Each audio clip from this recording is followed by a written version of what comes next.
você vê ele pregando uma mensagem profética forte contra o pecado. Já no capítulo 1, ele começa dizendo para a nação de Israel: o boi conhece seu dono, o jumento seu possuidor, mas Israel não me conhece. E ele vai para cima e bate com força. Mas nesse momento, ele se vê, na linguagem nossa, como farinha do mesmo saco. Ele diz: sou um homem de lábios impuros e habito no meio de um povo de impuros lábios. Ou seja, sou tão pecador quanto esse povo todo que eu venho chamando a atenção e repreendendo. Curioso é que de tanta coisa errada para ver, o que é realçado nessa experiência é dizer: eu sou um homem de lábios impuros. Habito no meio de um povo, as traduções mais antigas só invertem, impuros lábios, para dizer a mesma coisa, né? O que significa lábios impuros?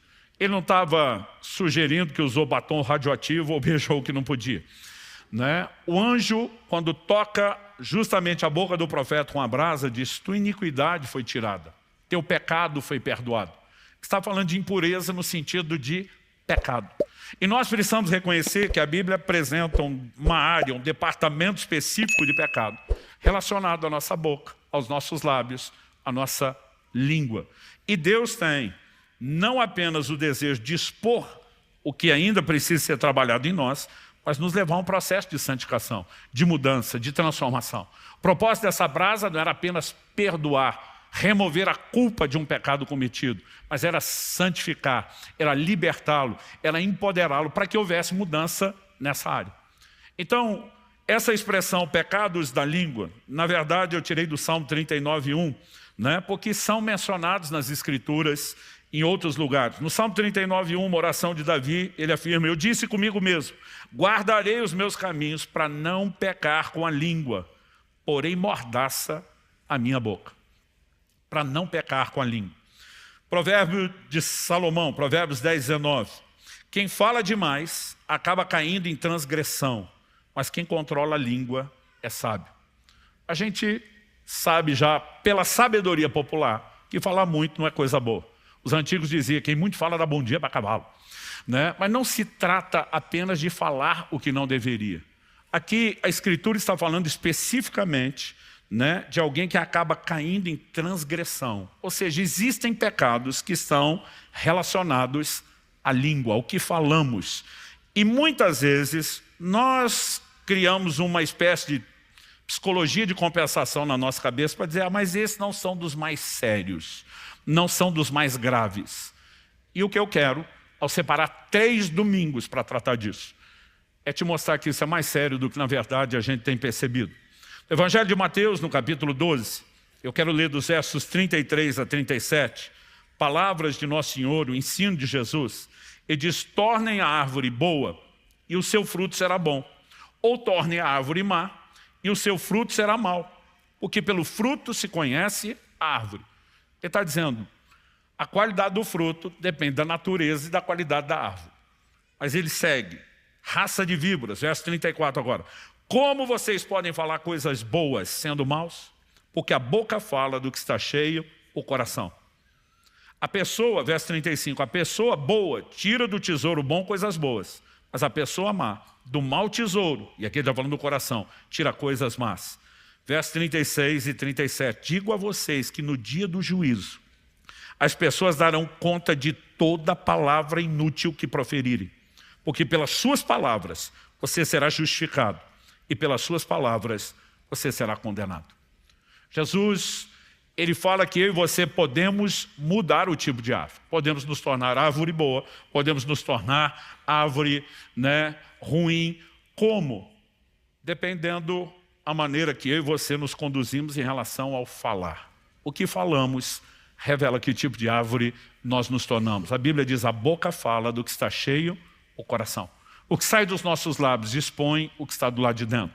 Então não se trata apenas de um pecado verbal, no sentido de que o que você fala pode agredir ou ferir alguém. Ele, na verdade, está expondo a iniquidade do lado de dentro. E é um termômetro, é um lugar, né, para eu e você realmente conferir as coisas. Mas quando a Bíblia diz que no dia do juízo, nós vamos dar conta de toda a palavra inútil falada, nós não podemos simplesmente olhar e dizer isso é assunto periférico, secundário, quando falamos da prática da doutrina cristã. Aliás, me permita ler com você um outro texto, que é Tiago, capítulo 3. Eu vou começar no verso 2, vou até o 8. Porque todos tropeçamos em muitas coisas. Em primeiro lugar, todo mundo sem exceção, muitas áreas de tropeço. Nós, quando nos convertemos, tivemos uma experiência de santificação inicial. Deus remove a culpa, o peso, a condenação, a vergonha de pecados praticados. Mas isso não significa que eu e você fomos aperfeiçoados por inteiro. A gente deu uma boa melhorada, graças a Deus. Mas existe agora um processo que nós chamamos de santificação progressiva. O apóstolo Paulo diz em segunda carta de Paulo aos Coríntios, no capítulo 7, no verso 1, sobre aperfeiçoar a santidade no temor do Senhor. Então agora seguimos sendo trabalhados por Deus, cooperando com Ele para que a gente mude. Até que chegue o bendito dia do ápice da redenção, com a volta de Jesus, a ressurreição dos mortos, onde a Bíblia diz que esse corpo será glorificado. Nossa carne será transformada. E eu e você vamos vivenciar então a obra final da santificação, que ela será completa com a erradicação do pecado e da nossa carne. Até que esse dia chegue, precisamos da santificação progressiva e precisamos controlar essas áreas. E Tiago, ele aborda os cristãos que ainda não chegaram à perfeição, mas que almejam isso. Todos tropeçamos em muitas coisas. Mas ele diz, se alguém não tropeça no falar, é um indivíduo perfeito, capaz de refrear também todo o corpo. Basicamente, ele está dizendo, muitas áreas merecem a nossa atenção quando o assunto é evitar tropeço. Ele está dizendo, se você entender o quão sério e estratégico é a questão da fala e conseguir ter vitória nessa área, ele está dizendo que você vai vencer as demais áreas. Então, nós não podemos simplesmente olhar para isso e dizer, não é sério, não é importante. Tiago continua e ele diz no verso 3, ora, se colocamos um freio na boca dos cavalos para que nos obedeçam, também lhes dirigimos o corpo inteiro. Observem igualmente, ele vai usar outro exemplo, alegoria, os navios, que sendo tão grandes e impelidos por fortes ventos, são dirigidos por um pequeníssimo leme e levados para onde o piloto quer.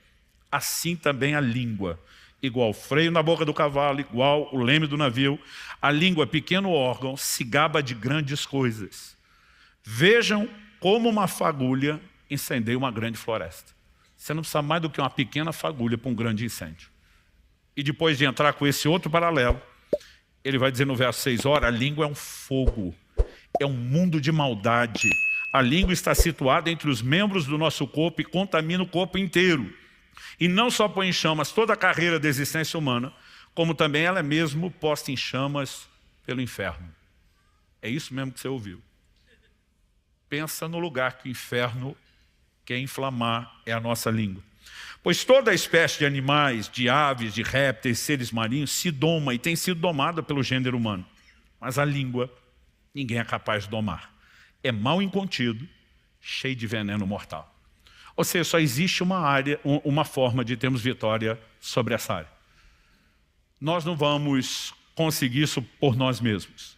Nós precisamos, como Isaías, nos submeter a um processo divino, sobrenatural, que começa, em primeiro lugar, com o entendimento de que esse assunto é sério e que precisa ser trabalhado e que sem recurso divino nós não vamos conseguir. Mas com a soma de tudo isso, eu e você podemos vencer os pecados da língua. E nesses 3 domingos eu quero desenvolver não só o quão séria é a questão da fala, parcelando isso nas introduções, mas eu quero me concentrar em algumas áreas específicas que Deus tem me incomodado bastante falar com vocês.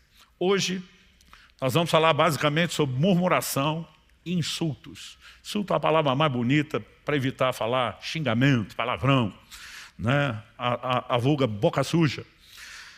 Domingo que vem, permitindo Deus, nós vamos falar sobre maledicência e fofoca. Se você achar mais bonito, mexerico. E no terceiro domingo, nós vamos mexer nas questões de mentira e algo relacionado tanto a ela como ao mexerico, que é calúnia. E eu creio que com isso nós vamos conseguir ter uma percepção da seriedade do assunto e de como nós precisamos trabalhar essas coisas na nossa resposta a Deus, de cooperar com Ele no processo de mudança e de santificação. Então vamos começar enfatizando o problema da murmuração antes de passar os insultos.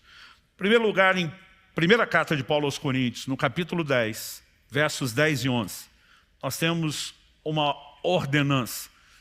Não murmureis. É um imperativo, né, nos chama a uma ação de não fazer algo, mas é uma ordem bíblica, né? A tradução que eu estou usando, a Nova Almeida, diz: não fiquem murmurando, como alguns deles murmuraram. Alguns deles está falando dos israelitas do Antigo Testamento. E foram destruídos pelo exterminador. Essas coisas aconteceram com eles para servir de exemplo. E foram escritas como advertência a nós, para que o fim dos tempos tenha chegado. A palavra murmurar significa reclamar. Basicamente, ela não é necessariamente um ataque como um xingamento, não é necessariamente maledicência, não entra necessariamente no elemento fofoca, não entra na calúnia, na mentira, mas é reclamação. Agora, quando você olha para aquela geração que saiu do Egito, rumo à terra prometida, talvez a queixa mais repetida de Deus seja bater em teclas como rebeldia e incredulidade, mas o assunto que sempre vem à tona é a tal da murmuração. E o texto está dizendo: não murmurem como alguns deles fizeram e foram exterminados. E na sequência ele vai dizer: o que aconteceu com eles é para servir de exemplo e advertência para mim e para você.